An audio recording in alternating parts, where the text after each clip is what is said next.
देखो मेरे प्यारे भाइयों और बहनों, मुझे तुम्हारे पास आने की अनुमति मिली है, इसलिए मैं अपनी भाषा में तुमसे बात करने की कोशिश कर रहा हूँ। हाँ, अपने मुंह से, क्योंकि यह पहली बार है जब मैं तुमसे अपने मुंह के शब्दों से बात कर रहा हूँ, और मैं अब इस समय नहीं आ सकता था।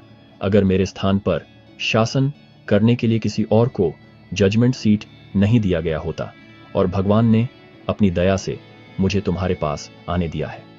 और देखो, मैं बड़ी उम्मीद और बहुत इच्छा के साथ आया हूं कि मैं यह पाऊं कि तुमने खुद को भगवान के सामने विनम्र किया है, और यह कि तुम उसके ग्रेस के लिए प्रार्थना करते रहे हो। लेकिन भगवान का नाम धन्य है कि उसने मुझे यह जानने दिया है।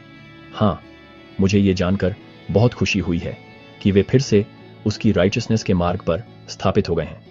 मुझे विश्वास है कि तुम अपने दिल के घमंड में नहीं फूले हो।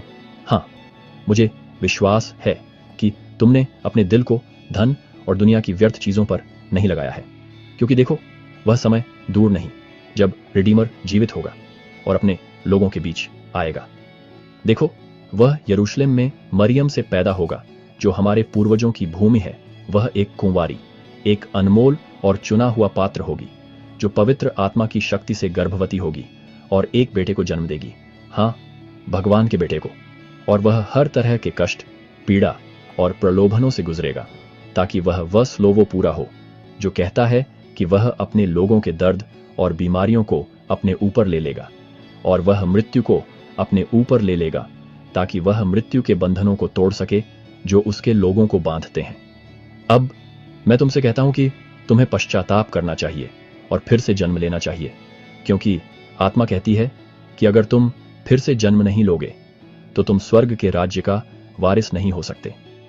आओ और आगे बढ़ो और अपने भगवान को दिखाओ कि तुम अपने पापों का पश्चाताप करने को तैयार हो, और उसके साथ एक कवनेंट करो कि उसकी आज्ञाओं का पालन करोगे, और आज बपतिस्मा के पानी में जाकर उसे इसका गवाह बनाओ। और जो कोई ऐसा करता है और आगे से भगवान की आज्ञाओं का पालन करता है, उसे याद रहेगा कि मैं उससे कहता हूं कि उसे अनंत जीवन मिलेगा। मैं तुमसे कहता हूं कि वह समय आएगा, हाँ, और यह अंतिम दिन होगा कि जो गंदा है वह अपनी गंदगी में रहेगा। और अब मैं चाहता हूं कि तुम विनम्र, विनयी और दयालु बनो, जिन्हें आसानी से मनाया जा सके, धैर्य और सहनशीलता से भरे हुए, सभी चीजों में संयम रखते हुए।